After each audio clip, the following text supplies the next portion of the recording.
ವರ್ಷದ ಗಾಯನ ನಿಲ್ಲಿಸಿದ ಸ್ವರ ಸಾಮ್ರಾಜ್ಞಿ ಆಶಾ ಭೋಸ್ಲೆ 10ನೇ ವಯಸ್ಸಿಗೆ ಹಾಡಲು ಶುರು ಮಾಡಿದ ಗಾನ ಕೋಗಿಲೆ 92ನೇ ವಯಸ್ಸಿಗೆ ವಿದಾಯ. ಹೃದಯ ಸ್ತಂಭನದಿಂದ ಭಾರತೀಯ ಸಂಗೀತ ಲೋಕದ ದಿಗ್ಗಜ ಗಾಯಕಿ ಕೊನೆಯುಸಿರು. ಜಗತ್ತಿಗೆ ಅಪಾರ ನಷ್ಟ.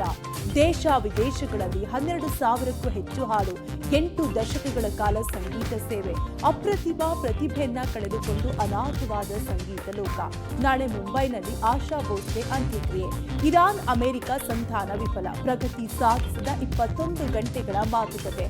ಇರಾನ್ ಅಮೆರಿಕ ನಿಯೋಗ ವಾಪಸ್. ಮತ್ತೆ ಯುದ್ಧದ ಕಾರ್ಮೋಡ. ಹೋರ್ಮೋಜ್ಗೆ ದಿಗ್ಬಂಧನ ಹಾಕೋದಾಗಿ ಟ್ರಂಪ್ ಎಚ್ಚರಿಕೆ. ಇನ್ನಷ್ಟು ಸುದ್ದಿಗಳನ್ನು ನೋಡೋಣ ಇವತ್ತಿನ ಕರ್ನಾಟಕ ಟಾಪ್ 20ಯಲ್ಲಿ.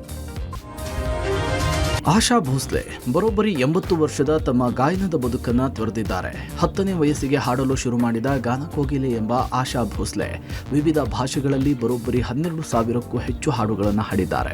8 ದಶಕಗಳ ಸುಂದರ ಬದುಕಿನ ಯಾನ ಮುಗಿಸಿದ ಸ್ವರ ಸಾಮ್ರಾಜ್ಞೆ ಇವತ್ತು ಮುಂಬೈನ ಬ್ರಿಚ್ ಕ್ಯಾಂಡಿ ಆಸ್ಪತ್ರೆಯಲ್ಲಿ ಕೊನೆ ಉಸಿರೆಳೆದಿದ್ದಾರೆ. ಶನಿವಾರ ಹೃದಯಾಘಾತದಿಂದ ಅಸ್ವಸ್ಥಗೊಂಡಿದ್ದ ಆಶಾ ಭೋಸ್ಲೆ ಅವರನ್ನ ಆಸ್ಪತ್ರೆಗೆ ದಾಖಲಿಸಲಾಗಿತ್ತು.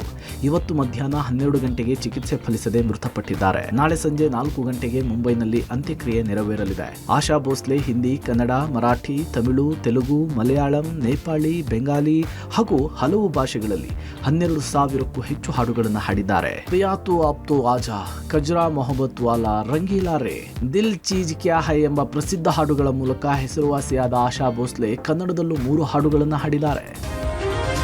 ಭಾರತೀಯ ಸಂಗೀತ ಲೋಕದ ದಿಗ್ಗಜ ಗಾಯಕಿ ಆಶಾ ಭೋಸ್ಲೆ 92ನೇ ವಯಸ್ಸಿನಲ್ಲಿ ನಿಧನರಾಗಿದ್ದು ಸಂಗೀತ ಜಗತ್ತಿಗೆ ಅಪಾರ ನಷ್ಟವಾಗಿದೆ. ಮಹಾರಾಷ್ಟ್ರದ ಸಾಂಗ್ಲಿಯ ಸಮೀಪದ ಗೋರ್ ಎಂಬ ಹಳ್ಳಿಯಲ್ಲಿ 1933 ಸೆಪ್ಟೆಂಬರ್ 8ರಲ್ಲಿ ಜನಿಸಿದ ಆಶಾ ಭೋಸ್ಲೆ ಪಂಡಿತ್ ದೀನನಾಥ್ ಮಂಗೇಶ್ಕರ್ ಮತ್ತು ಶ್ರೀವಂತಿ ಅವರ ಪುತ್ರಿ.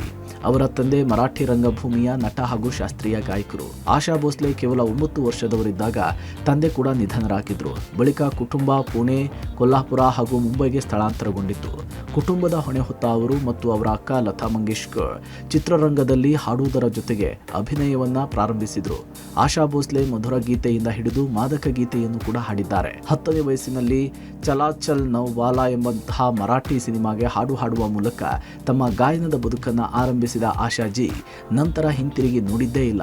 ದಮ್ ಮಾರೋ ಧಮ್, ಎ ಮೇರಾ ದಿಲ್ ಪ್ಯಾರ್ ಕಾ ದಿವಾನಾ, ರಂಗೀಲಾರೆ ರೀತಿಯ ಮಾದಕ ಹಾಡುಗಳ ಜೊತೆಗೆ ಚುರಾಲಿಯಾ ಹೈ ತುಮ್ನೆ, ರಾಧಾ ಕೈಸೇನಾ, ಜಲೇದಂತ್ ಮಾಧುರ್ಯ ಭರಿತ ಹಾಡುಗಳನ್ನು ಕೂಡ ದಿವ್ಯ ಕಂಠದ ಗಾಯಕಿ ಹಾಡಿದ್ದಾರೆ. ಇನ್ನು ತಮಗೆ ಹಾಡ್ತಾನೆ ಸಾವು ಬರಬೇಕು ಅಂತ ಹೇಳಿ ವೇದಿಕೆಯ ಮೇಲೆಯೇ ಆಸೆಯನ್ನ ವ್ಯಕ್ತಪಡಿಸಿದ್ರು. ದಿಗ್ಗಜ ಗಾಯಕಿ ಆಶಾ ಭೋಸ್ಲೆ 8 ದಶಕಗಳ ಕಾಲ ಸಂಗೀತ ಸೇವೆ ಸಲ್ಲಿಸಿದ್ದಾರೆ. ಭಾರತದ ಅತ್ಯಂತ ಅಪ್ರತಿಮ ಪ್ರತಿಭೆಯನ್ನು ಕಳೆದುಕೊಂಡು ದೇಶ ಅನಾಥವಾಗಿದೆ. ತಮ್ಮ ಅದ್ವಿತೀಯ ಸಾಧನೆಗೆ ಆಶಾ ಭೋಸ್ಲೆ ಅನೇಕ ಪ್ರತಿಷ್ಠಿತ ಪ್ರಶಸ್ತಿಗಳನ್ನು ಕೂಡ ಪಡೆದಿದ್ದಾರೆ. 2 ರಾಷ್ಟ್ರೀಯ ಚಲನಚಿತ್ರ ಪ್ರಶಸ್ತಿಗಳು, 18 ಮಹಾರಾಷ್ಟ್ರ ರಾಜ್ಯ ಚಲನಚಿತ್ರ ಪ್ರಶಸ್ತಿಗಳು ಸೇರಿದಂತೆ 9 ಫಿಲ್ಮ್ ಫೇರ್ ಪ್ರಶಸ್ತಿಗಳನ್ನು ಪಡೆದಿದ್ದಾರೆ. ಅದರಲ್ಲಿ ಅತ್ಯುತ್ತಮ ಮಹಿಳಾ ಹಿನ್ನೆಲೆ ಗಾಯಕಿಯಾಗಿ ದಾಖಲೆಯ 7 ಬಾರಿ ಗೌರವಿಸಲ್ಪಟ್ಟಿದ್ದಾರೆ. ಜೊತೆಗೆ ಅವರಿಗೆ 2 ಗ್ರಾಮಿ ನಾಮನಿರ್ದೇಶನಗಳು ಕೂಡ ದೊರೆತಿದೆ. 2000 ಇಸ್ವಿಯಲ್ಲಿ ಭಾರತೀಯ ಸಿನಿಮಾದ ಅತ್ಯುತ್ತಮ ಗೌರವವಾದ ದಾದಾ ಸಾಹೇಬ್ ಫಾಲ್ಕೆ ಪ್ರಶಸ್ತಿಯನ್ನು ಕೊಟ್ಟು ಸನ್ಮಾನಿಸಲಾಗಿದೆ. 2008ರಲ್ಲಿ ಭಾರತ ಸರ್ಕಾರವು ದೇಶದ 2ನೇ ಅತ್ಯುನ್ನತ ನಾಗರಿಕ ಗೌರವವಾದ ಪದ್ಮ ವಿಭೂಷಣ ಕೊಟ್ಟು ಗೌರವಿಸಿದೆ. 2011ರಲ್ಲಿ Guinness book of world records ಅವರು ಸಂಗೀತ ಇತಿಹಾಸದಲ್ಲಿ ಅತಿ ಹೆಚ್ಚು ಹಾಡುಗಳನ್ನು ಧ್ವನಿಮುದ್ರಿಸಿದ ಕಲಾವಿದೆ ಅಂತ ಗುರುತಿಸಿದ್ದಾರೆ.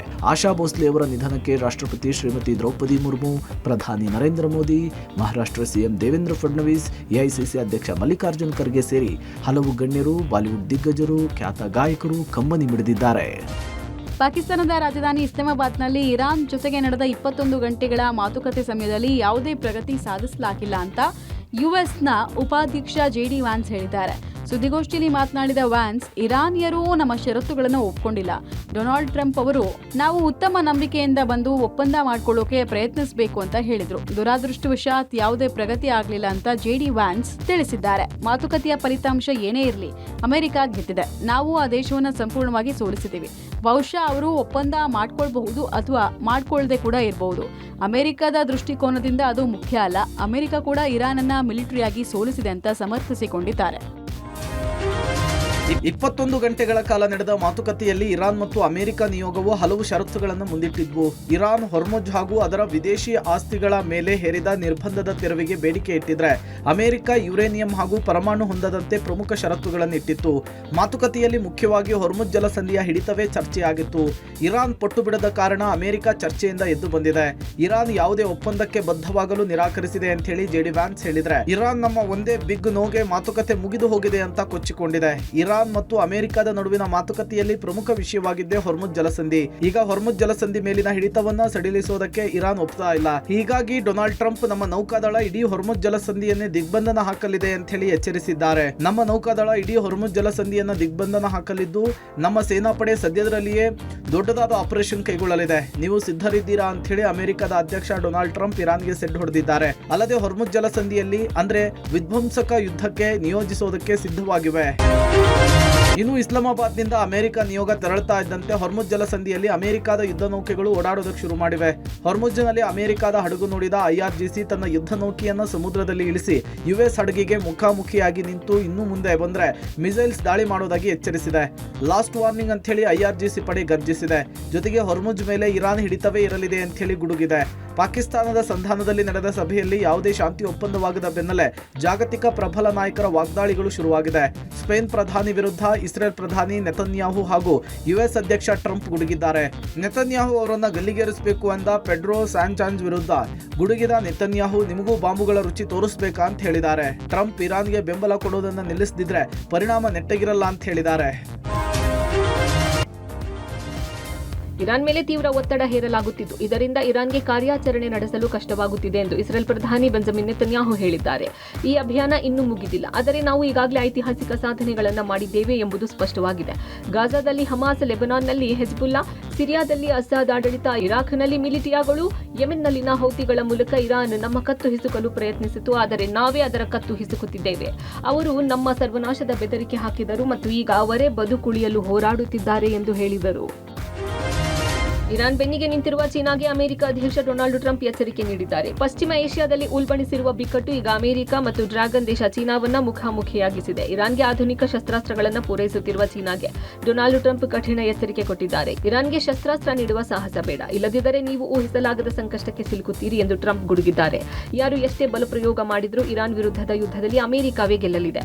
ಇರಾನ್ ರಾಜಿ ಮಾಡಿಕೊಳ್ಳಲು ಮಾತ್ರ ಅಸ್ತಿತ್ವದಲ್ಲಿದೆ. ಅದು ಒಪ್ಪದಿದ್ದರೆ ನಾವು ಅದನ್ನು ಸಂಪೂರ್ಣವಾಗಿ ನಾಶಪಡಿಸುತ್ತೇವೆ ಎಂದು ಟ್ರಂಪ್ ಎಚ್ಚರಿಸಿದ್ದಾರೆ. ಇರಾನ್ ಹಾರ್ಮುಜ್ ಜಲಸಂಧಿಯಲ್ಲಿ ನೆಲಬಾಂಬ್ಗಳನ್ನು ಅಳವಡಿಸಿ ಜಾಗತಿಕ ತೈಲ ಸಾರಿಗೆಯನ್ನು ತಡೆಯೋಕೆ ಯತ್ನಿಸುತ್ತಿದೆ. ಆ ಮಾರ್ಗವನ್ನು ನಿರ್ಬಂಧಿಸಲು ನಾವು ಬಿಡೋದಿಲ್ಲ ಎಂದು ಟ್ರಂಪ್ ಸ್ಪಷ್ಟಪಡಿಸಿದ್ದಾರೆ. ಕಳೆದ 40 ದಿನಗಳಿಂದ ಅಮೆರಿಕ ಇರಾನ್ ನಡುವೆ ನಡೀತಾ ಇದ್ದ ಯುದ್ಧಕ್ಕೆ ತಾತ್ಕಾಲಿಕ ಬ್ರೇಕ್ ಏನೋ ಬಿದ್ದಿದೆ. ಆದರೆ ಕದನ ವಿರಾಮದ ಮಾತುಕತೆ ವಿಫಲವಾಗಿದ್ದು ಮತ್ತೆ ಯುದ್ಧದ ಬಿಸಿ ಹೆಚ್ಚುವಂತೆ ಮಾಡಿದೆ. ಈ ನಡುವೆ ಇರಾನ್ ಅಮೆರಿಕ ನಡುವಿನ ಯುದ್ಧದ ಬಿಸಿಯಲ್ಲಿಯೇ ತನ್ನ ಬೇಳೆಯನ್ನು ಬೇಯಿಸಿಕೊಂಡು ಜಾಗತಿಕ ಮಟ್ಟದಲ್ಲಿ ಪ್ರಭಾವಿ ದೇಶವಾಗುವುದಕ್ಕೆ ಹೊರಟ ಪಾಕಿಸ್ತಾನಕ್ಕೆ ಹಿನ್ನಡೆಯಾಗಿದೆ. ಇಸ್ಲಾಮಾಬಾದ್ನಲ್ಲಿ ಅಮೆರಿಕ ಇರಾನ್ ನಾಯಕರ ನಡುವೆ ಮಾತುಕತೆಗೆ ಪಾಕ್ ವೇದಿಕೆ ಕಲ್ಪಿಸಿಕೊಟ್ಟಿತ್ತು. ತಾನು ಮಧ್ಯಸ್ಥಿಕೆ ಮಾಡುವ ಮೂಲಕ ಸಂಧಾನ ಮಾಡಿಬಿಡ್ತೀನಿ ಅಂತ ಬಿಲ್ಡಪ್ ಕೊಟ್ಟಿತ್ತು. ಆದರೆ ಮಾತುಕತೆ ವಿಫಲವಾಗಿರುವ ಹಿನ್ನೆಲೆಯಲ್ಲಿ ತನ್ನ ಪ್ರಯತ್ನಕ್ಕೆ ಹಿನ್ನಡೆಯಾಗಿದೆ. ಆದಾಗ್ಯೂ ಕೂಡ ಸಭೆ ವಿಫಲ ತನ್ನಿಂದಲ್ಲ, ಬದಲಿಗೆ ಎರಡು ದೇಶಗಳು ಪರಸ್ಪರ ಷರತ್ತುಗಳಿಗೆ ಒಪ್ಪಿಕೊಂಡಿಲ್ಲ ಅಂತ ಹೇಳಿ ಪಾಕ್ ನಾಯಕರು ಹೇಳಿಕೊಂಡಿದ್ದಾರೆ. ಈ ಸಭೆ ವಿಫಲತೆಯಿಂದ ಪಾಕಿಸ್ತಾನಕ್ಕೆ ರಾಜತಾಂತ್ರಿಕ ಅಪಮಾನ ಕೂಡ ಉಂಟಾಗಿದೆ.